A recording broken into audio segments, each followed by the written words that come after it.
se apolisifoɔ nsa aka ɛyɛ awudifoɔ miensa bi anase suspect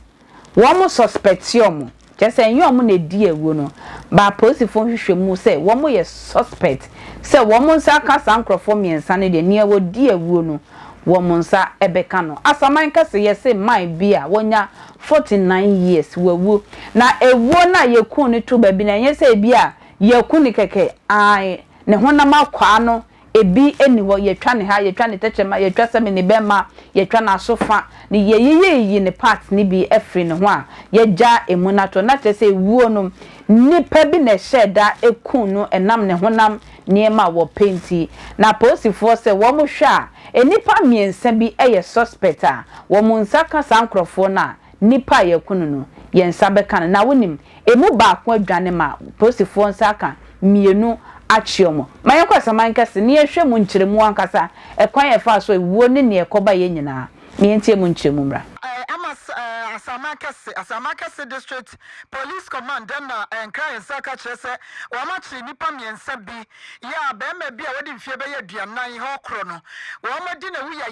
ya no se nipa miensa yi enim ho bi ya nti wo betimi abebo ama pressifo aye mu hwehwemu pa akwanimo na wo kyerese se nipa wo wuye no na akwa ye ewunwanwa sanse wo mo se ni nipa dua no nipa na wo ku no no wo nku ne kekese wo na mom wo twetwa ni nipa dua kwa ni bi so ama chese wo hwa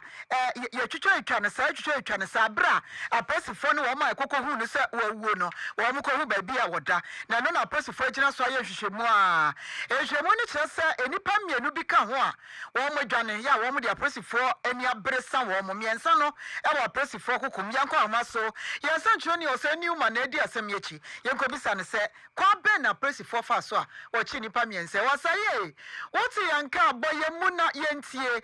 pressifo no obi na be ma tip off ana wo ma na hwehwa no ma ko hu na da no mo hunu enipa miensa no mini e boss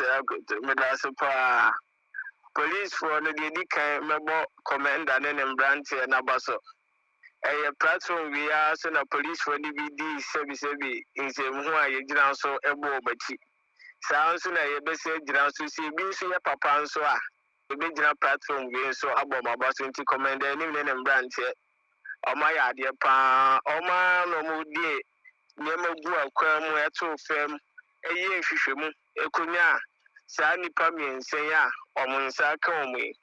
na omkonya omu no eye impenifuo papa mpenifuo ne maame baako ana eche saa abranche ya ye kese a waka ni baabi ede ma saa abranche mienu a ye hwehwe omu a ye hu omu sesei no inji omu che abranche no ne kwani nyame ni na abranche ne mfo omu hwe omu se abranche ne wo hono ma ewo ma na na adwe na kan kakra nti oba ho be didi nti oba fi hono no be didi no ana ma saa mpenifuo miense ya ye chi omu de omu kokoti ama omoche papa no ede ne ma Moses ne adaga yo ka no ho a omuko yo omunso omukokun abranche no esi say wo mo wa pressifo nsam nipa miensa no mienu na aka no so pressifo sesai yesi mienu bi adwane mienu so police for ne ye no mu guso ye hwehwemo yenso ye de ma gu akwa mu na esanse hwehwemu guso na yentbi ma tip of bia sesei na mo gu akwa mu a ye hye etiefo bo se saa mienu no madwane no dan a yensa bekom mesese si a obi a behwe ne ho yie ai obehwe ho yie because ewuo no ayese wonam ba bi kwa na ewuo no abehso wo kon ekwentwa akra